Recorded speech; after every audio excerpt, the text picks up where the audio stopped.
हैदर हयात साहब है हमारे साथ, पाकिस्तान से सीनियर जर्नलिस्ट। हैदर हयात साहब, भारत का बहुत साफ और सीधा सा संदेश है कि आतंक और बातचीत एक साथ नहीं हो सकती। बीइंग अ जर्नलिस्ट, आप लोगों की जिम्मेदारी है कि आप पाकिस्तान की आवाम तो खैर आपके साथ ही है, पाकिस्तान की हुकूमत को भी ये समझाएं कि भाई ये एक छोटी सी लाइन समझने में उन्हें दिक्कत क्या है कि आतंकवाद बंद कर दीजिए, बातचीत भी होगी। आतंकवाद जारी रखेंगे, बातचीत मुमकिन नहीं है। फिर बातचीत गोलीबारी से ही होगी, फिर बातचीत घर में घुसकर होगी और बंदूक के बात करेंगी, जैसे किया था बालाकोट में।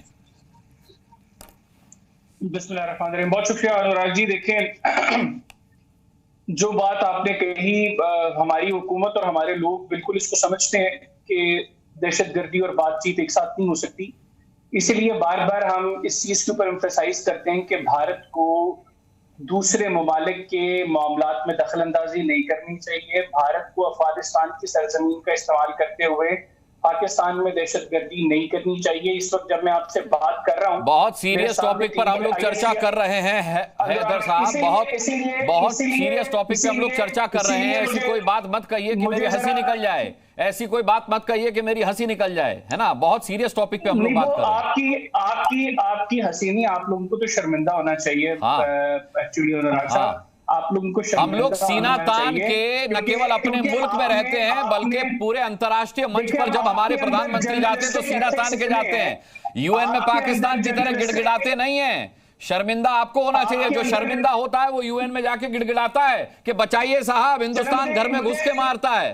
शर्मिंदगी वो होती है, शर्मिंदगी ये नहीं होती जिसे आप कह रहे हैं। यूएन में कौन गया था अनुराग साहब, बताइएगा। कश्मीर के मामले पर सबसे पहले यूएन में गिड़गिड़ाने हाथ बांधकर कौन गया था? इसलिए ये आज के टॉपिक के ऊपर ही रहे तो बेहतर है, वरना मैं भी आपसे यही कह रहा हूं। ये ना माजी पे मैं गया ना तो मैं उधेड़ के रख दूंगा आप सबको। आप लोगों को जो माजी आप लोगों के व्हाट्सएप पे आते हैं ना, मेरे पास वो नहीं, मेरे पास सेक्सुअल चीजें हैं, तो मैं तो आप एक एक को उधेड़ के रख दूंगा। इसलिए उन चीजों के ऊपर ना जाए, जो टॉपिक है उसके ऊपर बात करते हैं। आतंकवाद से ज्यादा आप लोग आटा दाल चावल पर आजकल रिपोर्ट कर रहे हैं और बातें हमारी हिंदुस्तान की शर्मिंदगी की कर रहे हैं। ये कमाल की बात है हैदर हयात साहब, ये कमाल की बात है। अल्हम्दुलिल्लाह हमारे लोग आटा दाल खाते भी हैं और वॉशरूम्स में लूटते भी हैं, खाते भी हैं और लूटते भी हैं, और उसके लिए बंदूकें भी तानते हैं एक दूसरे के ऊपर। आपके मुल्क की तरह आपके तो मुल्क में 72 करोड़ लोगों के पास निकालने के लिए जगह नहीं है, तो आप लोग उनका खाने का अच्छा पता है, अच्छा हैदर हयात साहब पता है हम लोग, अच्छा सुनिए हैदर हयात साहब, पता है हम लोग आटा लेने जाते हैं तो रुपए लेके जाते हैं, इंडियन करेंसी लेकर जाते हैं। AK-56 AK-47 लेकर नहीं जाते, AK-47 लेकर नहीं जाते। दुनिया के कई ममालिक में एक्सेप्ट नहीं होती, छोड़ दें इंडियन करेंसी को भी। और आप लोगों ने, आपके मोदी ने चूड़ियों की बातें की। मैं ये आपके जितने मेहमान हैं भारत से, उन सबके लिए चूड़ियां लेकर आया हूं। खास तौर पे जो आपके कश्मीर के फॉर्मर DGP थे, ये शर्म आनी चाहिए उनको।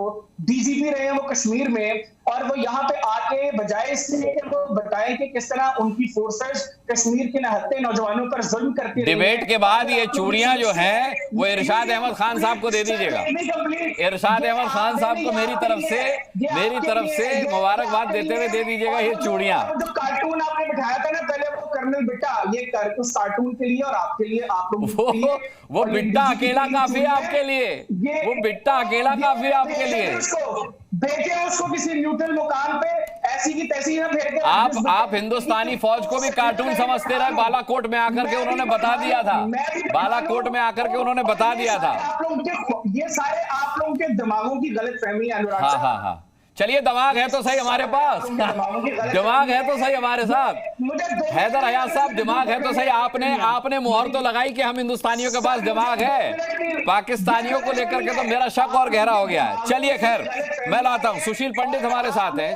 आप लोग उतने ही कसूरवार हैं, बतौर जर्नलिस्ट आप लोगों की जो रिस्पॉन्सिबिलिटी है। हाँ। लोग बजाय आज आप बैठे हुए, एक सेकंड मुझे 30 सेकंड दीजिएगा, मुझे पता है आप लोगों से बर्दाश्त नहीं होगा। ना खूब बर्दाश्त है। अरे साहब, आतंकवाद को छोड़ के सब कुछ बर्दाश्त है, सब कुछ बर्दाश्त है।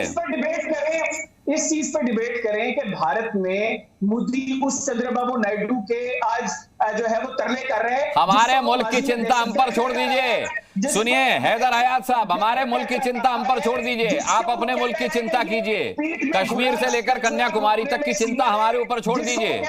सुनिए, हमारे ऊपर छोड़ दीजिए ना, हमारे मुल्क के मसलात हम देख लेंगे हमें कैसे हल करने हैं। यहाँ पर बहुत मजबूत सरकार है, आपकी तरह भिखमंगी सरकार नहीं है यहाँ पर जो कटोरा लेकर इधर उधर चले जाते हैं आपके प्राइम मिनिस्टर। उस तरीके के प्राइम मिनिस्टर नहीं है हमारे, है ना। चाइना, हाँ, मेड इन चाइना सरकार नहीं है हमारे यहाँ, मेड इन चाइना सरकार नहीं है हमारे यहाँ। चलिए बहुत बोल लिया आप, चलिए बहुत बोल लिया आप। इतना तो आप पाकिस्तान में नहीं बोल पाते होंगे यार हैदर हयात साहब, इतना तो आप पाकिस्तान में नहीं बोल पाते होंगे जितना मैंने आपको मौका दे दिया। खैर, सुशील पंडित हमारे साथ हैं। सुशील पंडित जी देखिए, उल्टा चोर कोतवाल को डांटे इसी को कहते हैं। ये कह रहे हैं कि पाकिस्तान की सरजमी का इस्तेमाल आतंक फैलाने के लिए बंद करे हिंदुस्तान। किस सरजमी की बात कर रहे हैं ये? अनुराग जी, आप कहां से पकड़ के लाते हैं जर्नलिस्ट के नाम पर? कैसे कैसे लोग हमने नहीं पकड़े साहब, ये पाकिस्तान से छोड़े गए, हमने पकड़े नहीं है, ये पाकिस्तान से छोड़े गए। बताइए। अब ये कहते हैं कि हम इनके अंदरूनी मामलात में दखल देते हैं अफगानिस्तान के रास्ते आकर। अफगानिस्तान में सरकार इन्होंने जाके बैठाई है। इनका आईएसआई का चीफ वहां होटल में बैठ के तय कर रहा था कि किसको कौन से पोर्टफोलियो मिलेंगे। जब तक वो सरकार नहीं थी कहते थे कि हम उनके कॉन्सुलेट्स का इस्तेमाल कर रहे हैं। अब तो इनकी अपनी सरकार है वहां पर। इनके अपने बैठाए हुए गुमाश्ते हैं, इनके अपने मदरसों से निकले हुए तालिबान हैं। हाँ। आज इनको क्या तकलीफ है? अच्छा, इन्होंने जो सजा के रखी हैं दुकानें, लश्कर तैयबा, जैश मोहम्मद, हिजबुल मुजाहिदीन, ये क्या कव्वाल हैं? ये मुजरा करते हैं? ये क्या हैं?